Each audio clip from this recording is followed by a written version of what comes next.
we have already created a dim table. You can see dim date table, and we have derived it with the help of calendar auto.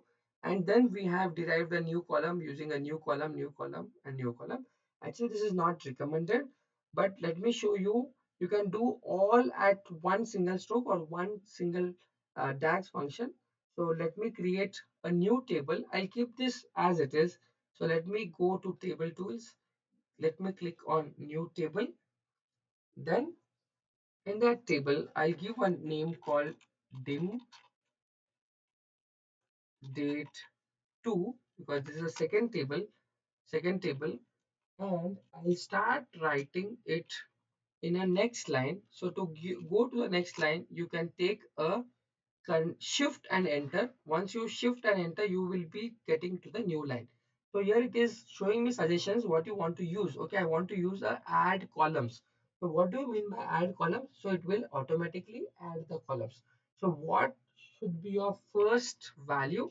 So inside this add columns, let me press on shift and enter, and shift and enter. It will be like very easy to read this code. So I want to use a calendar function first.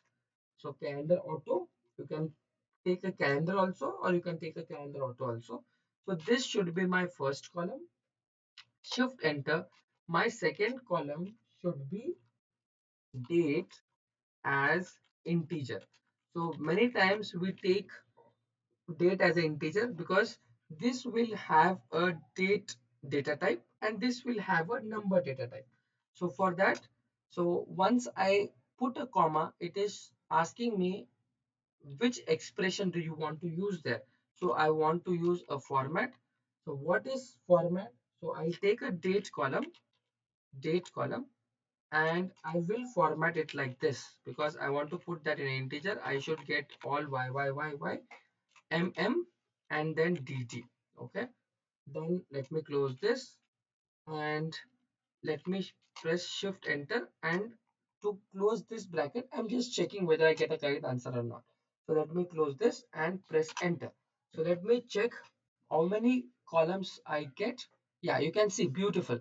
So you got a date column and you got a new column called as a date as integer. You can see that. So this is an integer. If I open this, you get a date as an integer and a date column. But I do not want only these two columns. Let me go proceed further, and let me play with this add columns. Now I want a new column name. That new column name should be the year. So we have seen in our previous one like how to create a year. So just give an expression called year. Here it is asking you for the date. So let me take a date and close the bracket, put a comma. Then it is asking you for give a specify a new name, that is name 3. Shift enter. Not to worry. Uh, yeah, you can just press a shift enter. Now it is asking me what do you want in the fourth column. So I want the fourth column month number, month number. Then I put a comma. So what you want from month number? So let me take a format. Value will be your date column. On this date column, I want to apply some format. So month number is nothing but just give double M. Okay. Complete this bracket, put a comma, press shift enter. Then I want a month name in short. So month name short. Okay. Let me check. I'll click somewhere here. Month name short. But this should be in a string.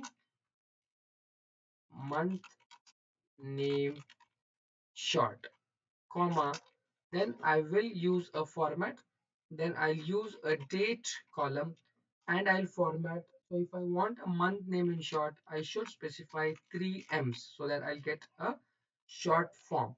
If I want month name, okay, I pressed enter by mistake. Let me take a shift and let me take month name full. Let me complete this format. Then I'll take a date column and I'll do a formatting like M, M, M, M. You can take either small or capital, both will work. Now, enough of month and year.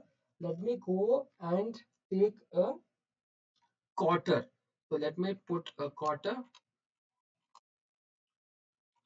quarter in a new column, and what I want from that. So guys, listen carefully here. So in this quarter I want like which quarter it is, like quarter 1, quarter 2, quarter 3, quarter 4. So if I say format, and if I specify the value called date, and if I put a comma and I want format as q, q will give you the quarter. Let me close this and let me remove the spaces here and press enter. Let me check. So it is running, working on it. Yeah, beautiful. You can see you got the date. You can see the date as an integer, year, month number, name short, month name short, month name full, and you got quarter also. But actually I want to get like this q3, q4, q5 on something like that. I want the names to be quarter 3, quarter 3, quarter 4, and so on. So you can do that. Let me just copy this code, put a comma, copy this, and I'll say quarter name. Then here I'll use a concatenate operator, like I use a string here, and I'll say you print this q, and you print this number. So if I execute this, now you can see that you got a q3, q4, q5, and so on. So you can drop this column, you can remove this, or you can remove this. So this is how with one single like DAX you can create a dim table, and whatever you want, like a date as an integer, year, month number, month name, quarter, quarter name, quarter and year and month. You can do whatever combinations you want. So this is how we have created a dim date table. This is the first method, and this is the second method. I hope you enjoyed this session. So if you like it, please subscribe, share it with your friends, like the video, and also comment on it. Thank you guys.